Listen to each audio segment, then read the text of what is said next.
د رمضان ریلیف پیکج چې دی هغه شروع دی او دوه قسمه د رمضان ریلیف پیکج شروع دی. یو د وزیر اعظم د طرفه 13,000 روپۍ شروع دي، بل د وزیر اعلی د طرفه 12,500 شروع دي. لکه دوه قسمه پیکیجونه دي. په یو کې اکثر ځینې کسان وایي چې مالدار یې پکې لیکلي دي، پی ټي آی والا پکې لیکلي دي، پلانی کار یې کړی پلانی کار یې کړی دی.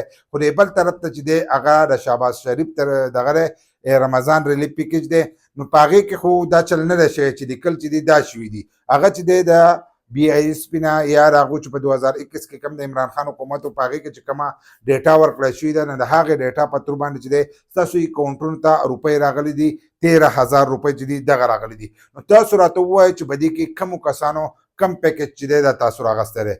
تاسو د وزیر اعلی هغه راغستی دی که د وزیر اعظم هغه یې راغستی دی که دواړه یې راغستي دي؟ ځکه چې دواړه چې دي دا هم ځینې کسان ته چې دی په هغې کې میلاو شوي دي، ځکه د دې دواړو ډیټا چې ده دا یو ځای نه وي. په یو کې ته کارډ ورکوې، دا بل چې دی انلاین ډیټا چې ده دا رالي. نو تاسو ته راته لازم په کمنټس کې ووایئ چې په دې کې تاسو ته کم پیکج چې دی دا تاسو ته میلاو شوی دی. بل دا خبره مه کوئ چې دا بل چې دی دا پی ټي آی موږ به خپل کلي کې ګورو ډېر کسان پکې نور هم لیکلي دي، که ځینې پکې خپل رشته دار ولیکي، خو غریبانان چې دي دا یې پکې هم لیکلي دي. او د وزیر اعظم دا چې دی دا خو ستاسو د ټولو دپاره دی که نه. نو په هغې کې تاسو ته میلاو شوي دي که نه دي میلاو شوي. د هغې خو زه څوک دومره نه ینم، لکه هغو چې کوم دغه ویلی ده کوم کسان یاد کړي دي، نو په هغې کې زه یم چې په نیمو کسانو ته چې دی دا به هم نه میلاو شوی، ځکه زموږ په علاقه کې دومره کسانو ته نه دی میلاو شوی. څنګه چې د وزیر اعلی باندې رش دی، ځای په ځای په دوکانونو کې رش دی. نو د وزیر اعظم دغې به ته نه اورې چې په پلاني دوکان کې ورکړه کېږي یا په پلاني دوکان کې یا چا راواغستل، د هغې هېڅ پته چې دی دا هم نه لګي. په کمنټس کې راته لازم ووایي چې کومو کسانو ته میلاو شوی دی او کومو ته نه دی میلاو شوی.